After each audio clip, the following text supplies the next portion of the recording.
और ऑटो चालकों ने और जो महिलाओं ने एकता का परिचय दिया है, सबसे पहले तो मैं इन सभी का धन्यवाद करता हूं और उनका एहसानमंद हूं।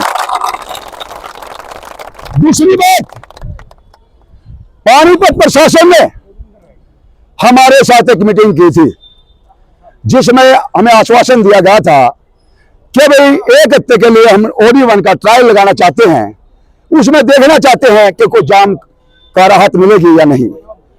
उसी टाइम हमने एक बात कही थी कि सर आप 1 महीने का ट्रायल ले लीजिए, लेकिन हमारे ऑटो चालकों पे, रिक्शा वालों पे अगर रोजी रोटी पे कोई आंच आई तो हम इसका विरोध कर देंगे।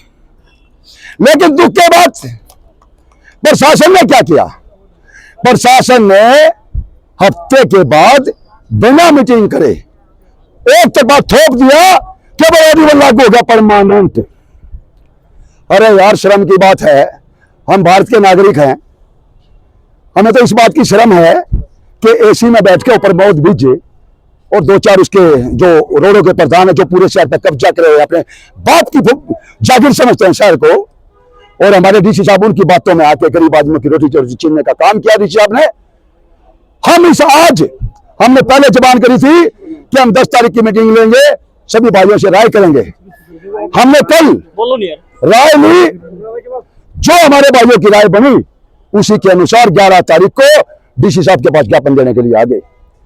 आज हम DC साहब को ज्ञापन देंगे, SP साहब से 5 आदमी हम मिलेंगे, बात करेंगे पर्सनल तौर पे कि भाई हमारे साथ ऐसा हो रहा है, क्योंकि आज तक पानीपत के SP से हम मिले नहीं है, इस विषय पे क्या है क्या नहीं, लेकिन उनके नॉलेज में भी डालना जरूरी है।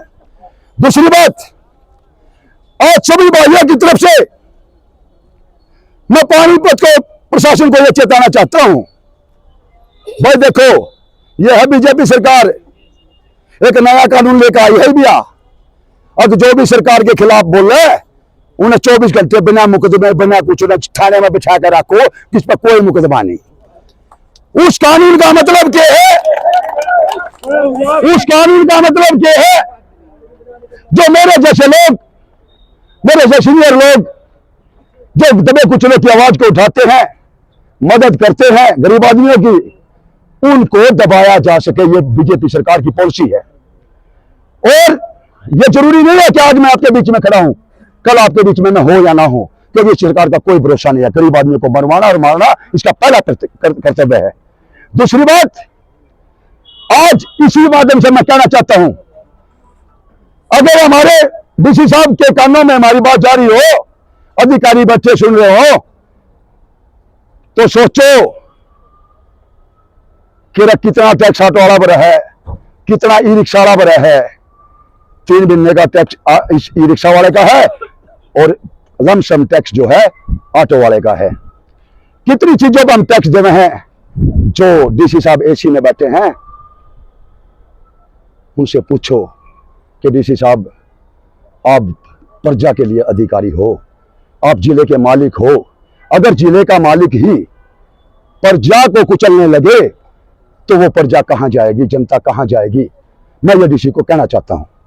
दूसरी बात, प्रमोद निज साहब, हम ये आपके चैनल से माध्यम से एक बात कहना चाहते हैं कि मेरे ऑटो वाले भाई, रिक्शा वाले भाई डांडा साहब से मिले, विज साहब से मिले और कल्याण जी स्पीकर जी हमारे उनसे मिले और अधिकारियों से भी मिले।